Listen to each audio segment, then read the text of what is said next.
I am man of ideas and I am man of stories. तो मेरी दादी बहुत अच्छी कहानी सुनाती थी।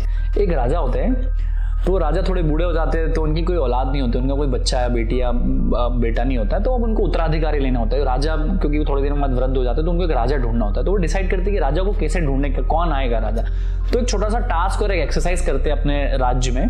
वो 100 लोगों को बुलाते हैं जो एलिजिबल होते हैं, जो पढ़े लिखे होते हैं। तो एक बीज दिया जाता है 100 लोगों को, व्यक्तिगत रूप से एक बीज दिया जाता है, सीड दिया जाता है कि आपको इसको उगाना है और हम 1 साल के बाद मिलेंगे और फिर देखा जाएगा कि कौन राजा बनने के लायक है। उस बीज के बाद कि वो पौधा बनता है, छोटा बड़ा पेड़ सा बनता है, फिर डिसाइड होता है। तो 100 लोग अपने अपने घर जाते हैं उस बीज को लेके और बढ़िया सा एक वो मिट्टी लाते, कोई गमला लाते। पर एक बच्चा होता है रवि के नाम का, उसके पास ना मिट्टी लाने मतलब गमला लाने का पैसा होता है ना कुछ होता है, बट फिर भी वो कहीं जुगाड़ करके एक गमले के माध्यम से खुद का मिट्टी का बनाया हुआ गमले में बीज डाल देता है और ऐसे रोज पौधे में पानी डालता, खाद डालता है। ऐसे 100 लोग करते हैं। पर 1-1.5-2 महीना हो जाता है, सबके पौधे ग्रो करने लग जाते हैं, क्योंकि गांव राज्य छोटे होते हैं ना, एक दूसरे के पौधे देख सकते थे लोग।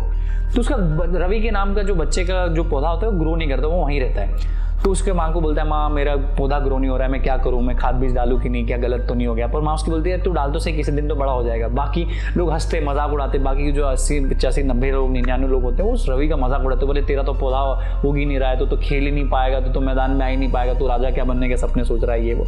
बट स्टिल वो रवि नाम का बच्चा थोड़ा ढीठ होता है मेरे जैसा, वो काम करते रहता है, सिर झुका के पानी डालता है, खाद डालता है, पानी डालता है, खाद डालता है, सब ग्रो करते हैं। 1 साल के बाद किसी का पौधा फ्लावर बन जाता है, अच्छा फूल बन जाता है, कोई का फल अच्छा आ जाता है। मतलब 1 साल के अंदर डिफरेंट टाइप ऑफ वो जो के पौधे बन जाते हैं। और वो फिर 1 साल के बाद एक समय आता है, राजा फिर सबको बुलाता है कि भाई अब डिसाइड करते हैं और देखते हैं कि कौन कहाँ पहुंचा है, कितनी किसकी ग्रोथ है, और डिसाइड करा जाएगा उस दिन कि आज के दिन में डिसाइड किया जाएगा कि अब राजा बनने के लायक कौन है। तो अब राजा के दरबार में सब लोग आ जाते हैं और इट्स टाइम टू डिसाइड कि राजा बनेगा कौन। चलो अब मैं बताता हूँ। तो हुआ ऐसा कि राजा सबको देखता है कि ये वो सबका फूल अच्छा लगता है, पौधा अच्छा लगता है, किसी खूबसूरत गुलाब के फूल, किसी का कमल का फूल, जो सब अलग डिसाइड करता है। और होता क्या कि रवि का जो पौधा होता है वो ग्रो नहीं करता है, बट स्टिल वो जाता है, वो पार्टिसिपेट करता है। उसकी माँ कहती है कि तू जा तो सही। तो रवि फिर भी जाता है और वो राजा के दरबार में जाता है। तो राजा सबको अप्रिशिएट करता है, ताली बजता है। और आखिरी में राजा उस रवि को अपनी स्टेज पे बुलाता है, अपने पास बुलाता है और बिठाता है और वो कहता है कि रवि तुम राजा बनोगे, क्योंकि राजा तुम इसलिए बनोगे कि तुम ईमानदार हो। अब ईमानदारी क्या है कि जितने 100 लोगों को बीज दिए गए थे ना, वो 100 के 100 बीज उपजाऊ के लायक नहीं थे, क्योंकि उनको ऑलरेडी जला चुका था, उनको ऑलरेडी भुना जा चुका था कि वो पौधा नहीं बन सकते, वो ग्रो नहीं कर सकते।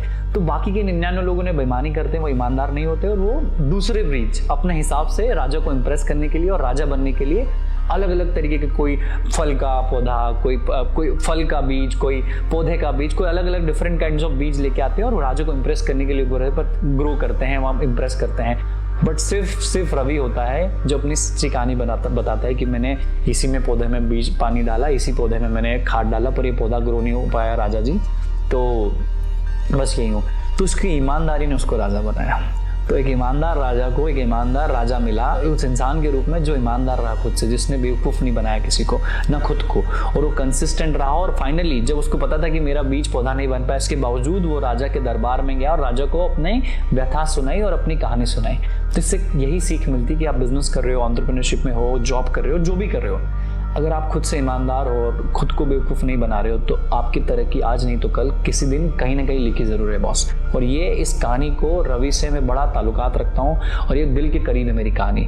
ऐसी बहुत सारी कहानियां मैं सुनते आता हूँ, अपने पिताजी से, अपने दादाजी से सुनता था पहले, दादाजी अब तो रहे नहीं, बट कहानियां बहुत सही मेरे पास और मैं हमेशा से अच्छा लिसनर रहा हूँ। तो ऐसी कहानियां अगर सुनना हो तो कॉमेंट्स में लिखो कैसी कहानियां पसंद है, सब्सक्राइब करो, शेयर करो और अपना MBA चावला परिवार बढ़ाओ यार। मतलब मजा आ रहा है यूट्यूब पे आजकल, मुझे मैं बड़ा इंटरेस्टिंग हूँ आजकल काम करने में इधर यूट्यूब पे। तो बताओ मुझे, सब्सक्राइब करो, शेयर करो, लाइक करो। Thank you.